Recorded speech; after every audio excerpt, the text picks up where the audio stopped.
مومنو، اگر تم میری راہ میں لڑنے اور میری خوشنودی طلب کرنے کے لیے مکے سے نکلے ہو تو میرے اور اپنے دشمنوں کو دوست نہ بناؤ۔ تم تو ان کو دوستی کے پیغام بھیجتے ہو اور وہ دین حق سے جو تمہارے پاس آیا ہے منکر ہیں، اور اس وجہ سے کہ تم اپنے پروردگار یعنی اللہ تعالیٰ پر ایمان لائے ہو، پیغمبر صلی اللہ علیہ وآلہ وسلم کو اور تم کو جلا وطن کرتے ہیں۔ تم ان کی طرف پوشیدہ دوستی کے پیغام بھیجتے ہو، اور جو کچھ تم مخفی طور پر اور جو علل اعلان کرتے ہو وہ مجھے معلوم ہے، اور جو کوئی تم میں سے ایسا کرے گا وہ سیدھے رستے سے بھٹک گیا۔ اگر یہ کافر تم پر قدرت پالیں تو تمہارے دشمن ہو جائیں، اور ایذا کے لیے تم پر ہاتھ بھی چلائیں اور زبانیں بھی، اور یہ چاہتے ہیں کہ تم کسی طرح کافر ہو جاؤ۔ قیامت کے دن نہ تمہارے رشتے ناتے کام آئیں گے اور نہ اولاد۔ اس روز وہی تم میں فیصلہ کرے گا، اور جو کچھ تم کرتے ہو اللہ اس کو دیکھتا ہے۔ مسلمانوں، تمہیں ابراہیم اور ان کے رفقا کی نیک سیرت کو اپنانا ضروری ہے۔ جب انہوں نے اپنی قوم کے لوگوں سے کہا کہ ہم تم سے اور ان بتوں سے جن کو تم اللہ کے سوا پوجتے ہو بے تعلق ہیں، ہم تمہارے معبودوں کے کبھی قائل نہیں ہو سکتے، اور جب تک تم ایک اللہ پر ایمان نہ لاؤ ہم میں تم میں ہمیشہ کھلم کھلا عداوت اور دشمنی رہے گی۔ ہاں، ابراہیم نے اپنے باپ سے یہ ضرور کہا تھا کہ میں آپ کے لیے مغفرت مانگوں گا، اور میں اللہ کے سامنے آپ کے بارے میں کسی چیز کا کچھ اختیار نہیں رکھتا۔ اے ہمارے پروردگار، تجھ ہی پر ہمارا بھروسہ ہے، اور تیری ہی طرف ہم رجوع کرتے ہیں، اور تیرے ہی حضور میں ہمیں لوٹ کر آنا ہے۔ اے ہمارے پروردگار، ہم کو کافروں کے ذریعے فتنے میں نہ ڈالنا،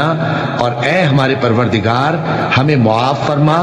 بے شک تو غالب ہے، حکمت والا ہے۔ تم مسلمانوں کو یعنی جو کوئی اللہ کے سامنے جانے اور روز آخرت کے آنے کی امید رکھتا ہو اسے ان لوگوں کی نیک سیرت اپنانی چاہیے، اور جو روگردانی کرے تو اللہ بھی بے نیاز ہے، لائق حمد و ثنا ہے۔ عجب نہیں کہ اللہ تم میں اور ان لوگوں میں جن سے تم دشمنی رکھتے ہو دوستی پیدا کر دے، اور اللہ قادر ہے، اور اللہ بخشنے والا ہے، مہربان ہے۔ جن لوگوں نے تم سے دین کے بارے میں جنگ نہیں کی اور نہ تم کو تمہارے گھروں سے نکالا، ان کے ساتھ بھلائی اور انصاف کا سلوک کرنے سے اللہ تم کو منع نہیں کرتا۔ اللہ تو انصاف کرنے والوں کو دوست رکھتا ہے۔ اللہ انہی لوگوں کے ساتھ تم کو دوستی کرنے سے منع کرتا ہے جنہوں نے تم سے دین کے بارے میں لڑائی کی اور تم کو تمہارے گھروں سے نکالا اور تمہارے نکالنے میں اوروں کی مدد کی۔ تو جو لوگ ایسوں سے دوستی کریں گے وہی ظالم ہیں۔ مومنوں، جب تمہارے پاس مومن عورتیں وطن چھوڑ کر آئیں تو ان کی آزمائش کر لو، اور اللہ تو ان کے ایمان کو خوب جانتا ہے۔ سو اگر تم کو معلوم ہو کہ وہ مومن ہے تو ان کو کفار کے پاس واپس نہ بھیجو کہ نہ یہ ان کو حلال ہیں اور نہ وہ ان کو حلال ہیں، اور جو کچھ انہوں نے ان پر خرچ کیا ہو وہ ان کو دے دو، اور تم پر کچھ گناہ نہیں کہ ان عورتوں کو مہر دے کر ان سے نکاح کر لو، اور کافر عورتوں کے ساتھ تعلقات نکاح باقی نہ رکھو، یعنی انہیں کفار کو واپس دے دو، اور جو کچھ تم نے ان پر خرچ کیا ہو تم ان سے طلب کر لو، اور جو کچھ انہوں نے اپنی عورتوں پر خرچ کیا ہو وہ تم سے طلب کر لیں۔ یہ اللہ کا حکم ہے جو تم میں فیصلہ کیے دیتا ہے، اور اللہ جاننے والا ہے، حکمت والا ہے۔ اور اگر تمہاری بیویوں میں سے کوئی تمہارے ہاتھ سے نکل کر کافروں کے پاس چلی جائے اور اس کا مہر وصول نہ ہوا ہو،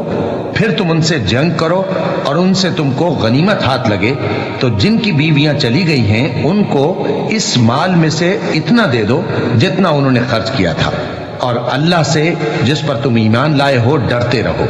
اے پیغمبر صلی اللہ علیہ وآلہ وسلم، جب تمہارے پاس مومن عورتیں اس بات پر بیعت کرنے کو آئیں کہ نہ تو اللہ کے ساتھ شرک کریں گی، نہ چوری کریں گی، نہ بدکاری کریں گی، نہ اپنی اولاد کو قتل کریں گی، نہ اپنے ہاتھ پاؤں کے درمیان کوئی بہتان باندھ لائیں گی، اور نہ نیک کاموں میں تمہاری نافرمانی کریں گی، تو ان سے بیعت لے لو اور ان کے لیے اللہ سے بخشش مانگو، بے شک اللہ بخشنے والا ہے، مہربان ہے۔ مومنوں، ان لوگوں سے جن پر اللہ غصے ہوا ہے دوستی نہ کرو، کیونکہ جس طرح کافروں کو مردوں کے جی اٹھنے کی امید نہیں، اسی طرح ان لوگوں کو بھی آخرت کے آنے کی امید نہیں۔